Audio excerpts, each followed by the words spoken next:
नमस्कार मित्रांनो, आज आपण आपल्या सगळ्यात जवळच्या पण आपल्याला न समजणाऱ्या गोष्टीबद्दल बोलणार आहोत. ती म्हणजे आपल्यातील संस्कार आणि आपला स्वभाव. ते पण अगदी खोलात जाऊन, पण सोप्या भाषेत. तर व्हिडिओ शेवटपर्यंत पहा, तुमचे जीवन बदलण्यास उपयुक्त ठरेल. सर्वात पहिले तर संस्कार म्हणजे काय ते समजून घेऊ. संस्कार हा शब्द आपण लहानपणापासून ऐकत आलेलो आहोत. आई वडील म्हणतात की मुलांना चांगले संस्कार दिले पाहिजे. शाळेमध्ये देखील शिकवतात की मुलांना चांगले संस्कार दिले पाहिजे. पण हे संस्कार कुठे तयार होतात, कुठून मिळतात, बाहेरून मिळतात का? तर मित्रांनो, संस्कार हे आपल्या मनामध्ये असतात, मनात तयार होतात. संस्कार म्हणजे आपल्या मनामध्ये जे काही अनुभव आपण एकत्रित करतो त्यांचा ठसा उमटतो. जीवनामध्ये आपण जे काही कर्म करतो, विचार करतो, त्यांचा मेंदूच्या एका कोपऱ्यामध्ये एक नकळत ठसा उमटून जातो आणि तो अनुभवाचा जो ठसा असतो तोच आपला स्वभाव बनत जातो आणि त्यालाच संस्कार म्हणतात. समजा तुम्ही ओल्या सिमेंटवरून चाललात, तुमच्या पावलाचा ठसा तेथे उमटतो. सिमेंट सुकलं की तो ठसा पक्का होऊन जातो, वर्षानुवर्ष तसाच राहतो. अगदी तसंच आपल्या मनाचं देखील आहे. आपलं मन म्हणजे ओला सिमेंट सारखं आहे समजा, आणि प्रत्येक विचार, प्रत्येक भावना आणि आपली प्रत्येक कृती ही त्या सिमेंटवर उमटणारा पाऊल आहे.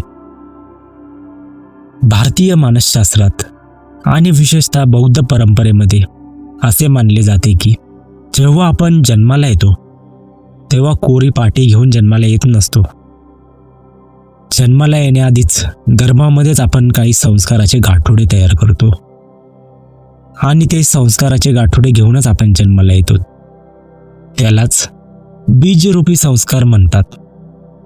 आणि मग जन्मानंतर आपण नवीन नवीन संस्कार बनवत असतो.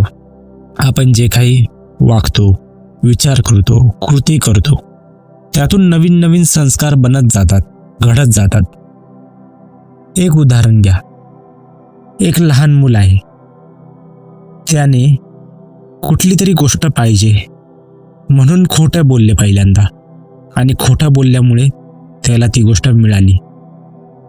आणि त्याच्या मनामध्ये असे वाटले की खोटं बोललं तरी काही होत नाही, उलट आपलं काम झालं. हा झाला एक संस्कार. आता दुसऱ्यांदा तो खोटं बोलेल, तिसऱ्यांदा बोलेल. हळूहळू त्याच्या मनाला सवय लागेल की काही आपल्याला पाहिजे असेल तर खोटं बोलायचं. आता 20-25 वर्षांनी तो मोठा माणूस होईल, तेव्हा देखील त्याची हीच सवय राहील.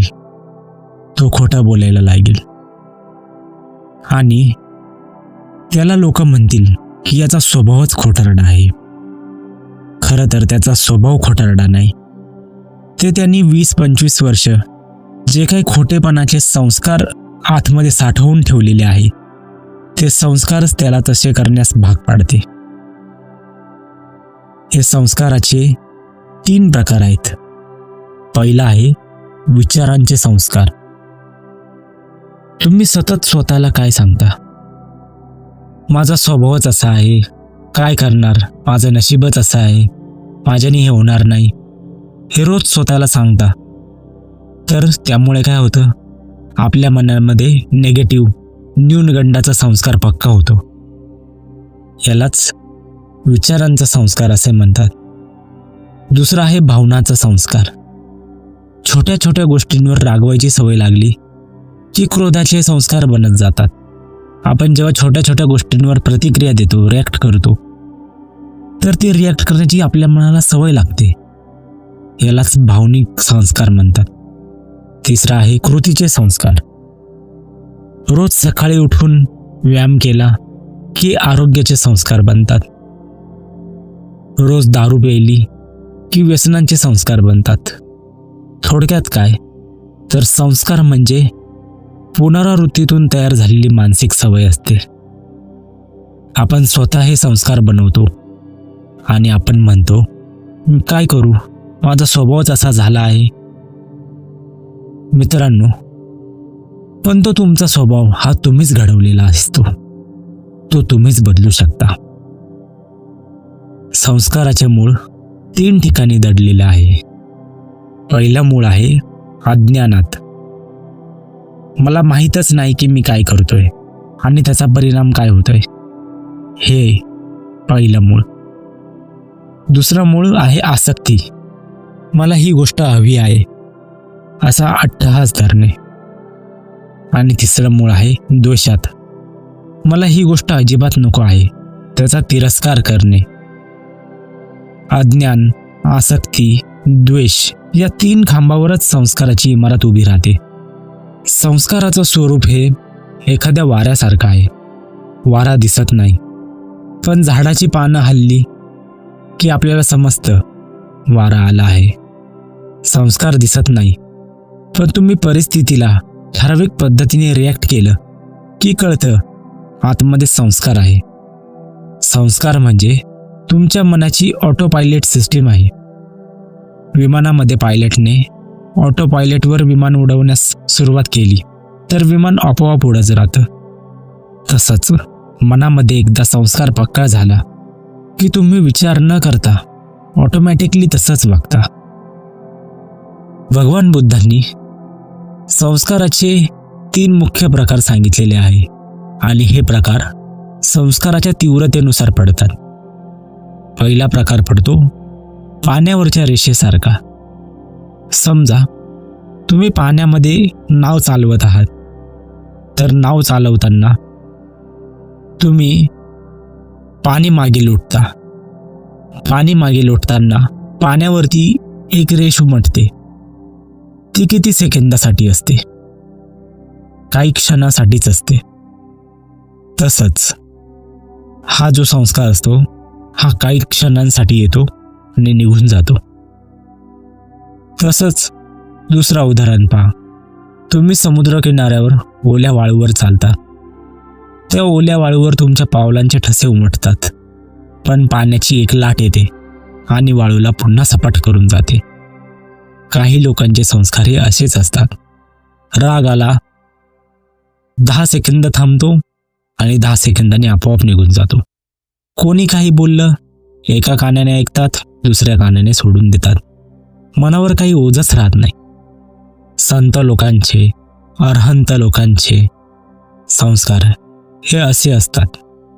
त्यांना राग, लोभ, मोह, अहंकार हे स्पर्श करून जाते, पण चिकटत नाही. ते त्यांना चिटकून राहत नाही, कारण त्यांच्यात आसक्तीच उरत नाही, अटॅचमेंट नाही.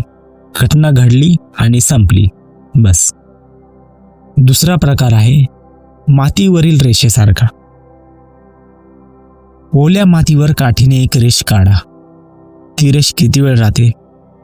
जोपर्यंत जोरदार वारा सुटत नाही, जोपर्यंत पाऊस पडत नाही किंवा कोणी पायाने मिटवत नाही, तोपर्यंतच. तसंच समजा तुम्ही एक दिवा लावला. तो दिवा किती वेळ प्रकाश देतो? जोपर्यंत त्या दिव्यामध्ये तेल आहे तोपर्यंतच, किंवा एखादा वारा त्या दिव्याला विझवत नाही तोपर्यंत. काही लोकांचे संस्कार हे असेच असतात. ऑफिसमध्ये बॉस ओरडला, राग येतो. किंवा तुम्ही घरी येतात, थोडा वेळ बायकोवर चिडचिड करतात, पण रात्री झोपताना तो विचार हळूहळू निघून जातो आणि दुसऱ्या दिवशी सकाळी पूर्णपणे निघून जातो. काल काय झाले ते तुम्ही पूर्णपणे विसरून जाता, पण त्या कालच्या दिवसामध्ये तुमच्या मनाची शांती जाती. हे असतात मातीवरचे संस्कार.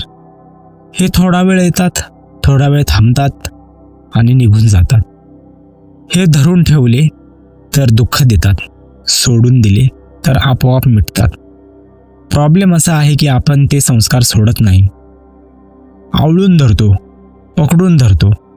त्यामुळे मातीवरची रेष ही सिमेंटची रेष व्हायला लागते. तिसरा प्रकार आहे दगडावर कोरल्यासारखा संस्कार. दगडावर छन्नी हातोड्याने अक्षर कोरलं तर ते अक्षर हजारो वर्ष जात नाही. सम्राट अशोकाचे शिलालेख बघा, अजूनही जशास तसे आहे. काही संस्कार हे असेच असतात, दगडावर कोरल्यासारखे. लहानपणी वडिलांनी सगळ्यांसमोर आपल्याला काही बोललं, आपल्याला मारलं, तर ती घटना 25 वर्षांनी देखील तशीच लक्षात राहते. त्या घटनेचा राग, ते दुःख, ती न्यूनगंडाची भावना, ती कधी जातच नाही. तसंच एखाद्याचा प्रेमभंग झाला तर तो शेवटपर्यंत ती विसरत नाही. जवळजवळ मृत्यू होत नाही तोपर्यंत ती आठवण जात नाही. अशा तीव्र घटना दगडावर कोरल्यासारख्या असतात. त्या संस्कारांना ग्रंथी म्हणतात, कॉम्प्लेक्स म्हणतात. हे संस्कार आपला स्वभाव कायमचा बदलून टाकतात. हेच संस्कार आपला स्वभाव कायमचा बदलून टाकतात. माणूस एकतर रागीट बनतो, अहंकारी बनतो, नाहीतर घाबरट बनतो. त्यासाठी हेच संस्कार जबाबदार असतात. आता महत्त्वाचं म्हणजे पाण्यावरचा संस्कार हा सर्वोत्तम आहे, पण तसे संस्कार आपल्याला निर्माण करायला एका दिवसात जमत नाही. आधी आपले दगडावरचे संस्कार हे मातीवरती आणायचे असतात आणि मातीवरचे संस्कार हे पाण्यावरती आणायचे असतात. हाच ध्यान साधनेचा, विपश्यनेचा आणि चित्तशुद्धीचा प्रवास आहे. दगडाला मऊ माती करणे आणि मातीचं पाणी करणे हेच ध्यान साधनेचं वैशिष्ट्य आहे. आता स्वभाव म्हणजे काय? तर समजा तुम्हाला एक फुलांचा हार बनवायचा आहे, तर तुम्हाला एक एक फूल गुंफावं लागेल. तसाच स्वभाव बनवायचा असेल तर एक एक संस्कार एकत्र गुंफावा लागेल. 10 वर्ष तुम्ही प्रत्येक रविवारी सकाळी जॉगिंगला जातात, हा एक संस्कार. 10 वर्ष तुम्ही तिखट बोलणाऱ्या माणसांना शांतपणे उत्तर दिलं, हा दुसरा संस्कार. 10 वर्ष तुम्ही अडचणीत सापडलेल्या मित्रांना मदत केली, हा तिसरा संस्कार. आता अशा संस्कारामुळे लोक तुम्हाला काय म्हणतात? की हा माणूस शिस्तप्रिय आहे, शांत आहे, मदत करणारा आहे. हीच तुमच्या स्वभावाची ओळख आहे. म्हणजे बघा, स्वभाव हा आकाशातून घडत नाही, तो आपण स्वतः बनवतो. आपण हळूहळू सवयीने तो बनवत असतो.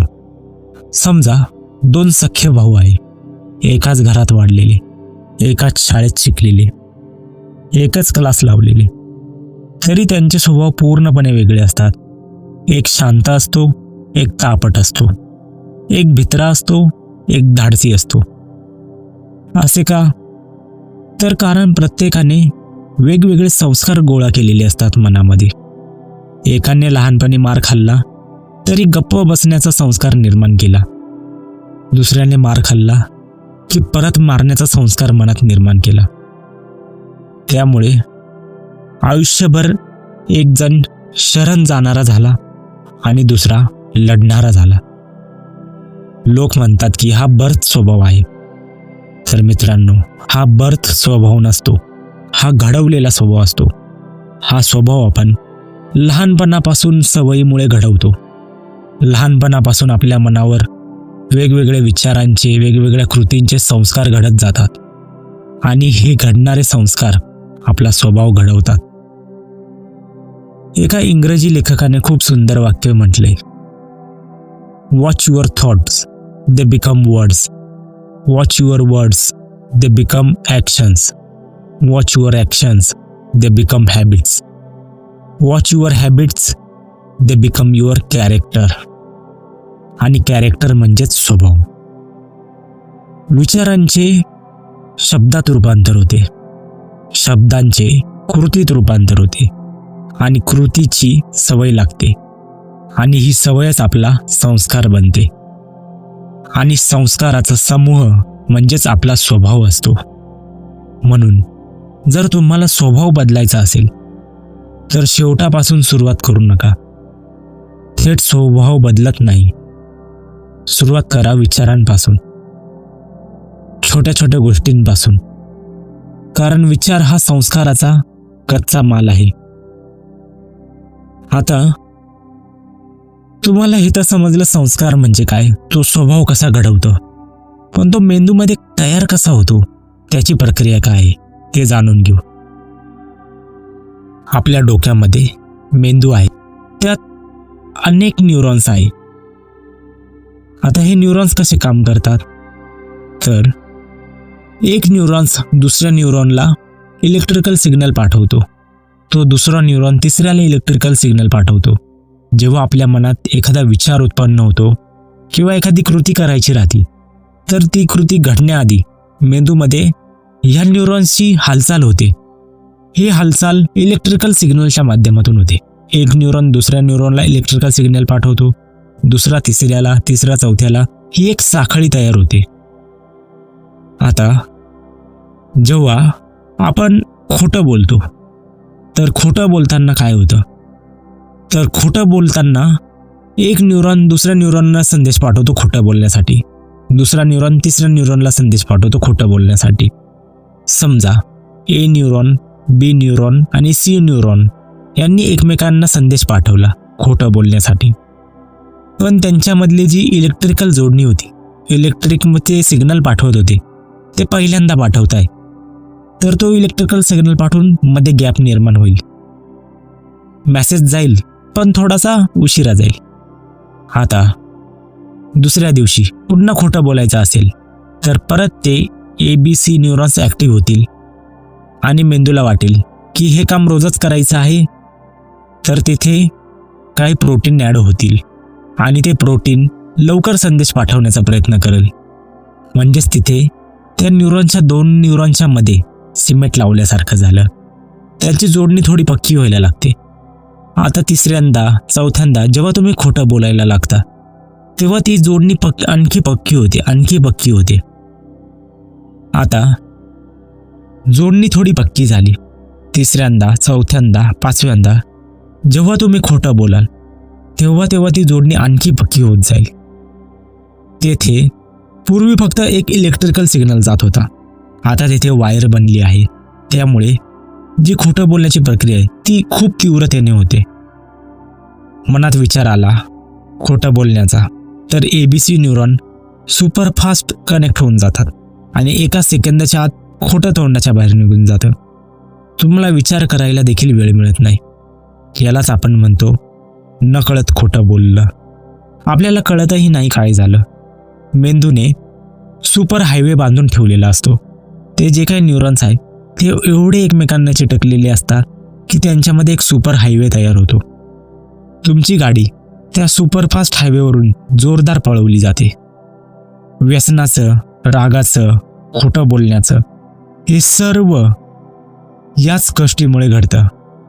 थोडक्यात तुमचा स्वभाव म्हणजे तुमच्या मेंदूतल्या न्यूरल हायवेचा नकाशा आहे.